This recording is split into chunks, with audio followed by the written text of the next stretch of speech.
Telugu audio Bible ద్వితీయోపదేశకాండము 18వ అధ్యాయము. యాజకులైన లేవీయులకు అనగా లేవీ గోత్రీయులకు అందరికీ ఇశ్రాయేలీయులతో పాలైనను స్వాస్థ్యమైనను ఉండదు. వారు యెహోవా హోమద్రవ్యములను తిందురు, అది వారి హక్కు. వారి సహోదరులతో వారికి స్వాస్థ్యము కలుగదు. యెహోవా వారితో చెప్పినట్లు ఆయనే వారికి స్వాస్థ్యము.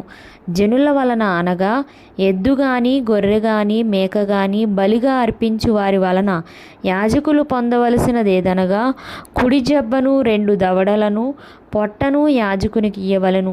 నీ ధాన్యములోను నీ ద్రాక్షారసములోను నీ నూనెలోను ప్రథమ ఫలములను నీ గొర్రెల మొదటి బొచ్చును అతనికి ఇయ్యవలెను. నిత్యము యెహోవా నామమున నిలిచి సేవ చేయుటకు నీ గోత్రములన్నిటిలోనూ అతనిని అతని సంతతి వారిని నీ దేవుడైన యెహోవా ఏర్పరచుకొని ఉన్నాడు.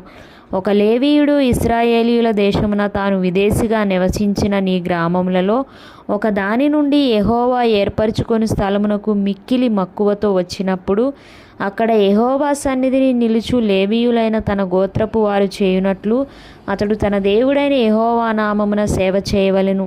అమ్మబడిన తన పిత్రార్జితము వలన తనకు వచ్చినది గాక అతడు ఇతరుల వలె వంతు అనుభవింపవలెను. నీ దేవుడైన యెహోవా నీకు ఇచ్చుచున్న దేశమున నీవు ప్రవేశించిన తరువాత ఆ జనముల హేయ కృత్యములను నీవు చేయ నేర్చుకొనకూడదు.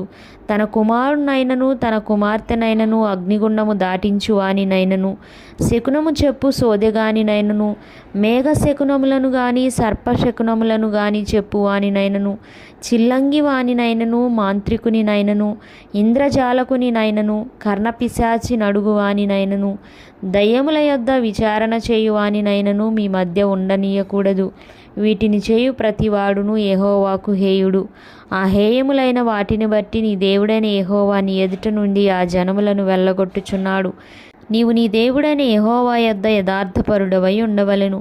నీవు స్వాధీనపరుచుకొనబోవు జనములు మేఘ శకునములను చెప్పువారి మాటను సోదెగాండ్ర మాటను విందురు. నీ దేవుడైన యెహోవా నిన్ను అలాగున చేయనీయడు. హోరేబులో ఆ సమాజ దినమున నీవు నేను చావకయుండునట్లు మళ్ళీ నా దేవుడైన యెహోవా స్వరము నాకు వినబడకుండునుగాక, ఈ గొప్ప అగ్ని నాకు ఇకను కనబడకుండునుగాక అని చెప్పితివి. ఆ సమయమున నీ దేవుడైన యెహోవాను నీవు అడిగిన వాటన్నిటి చొప్పున నీ దేవుడైన యెహోవా నీ మధ్యను నా వంటి ప్రవక్తను నీ సహోదరులలో నీ కొరకు పుట్టించును.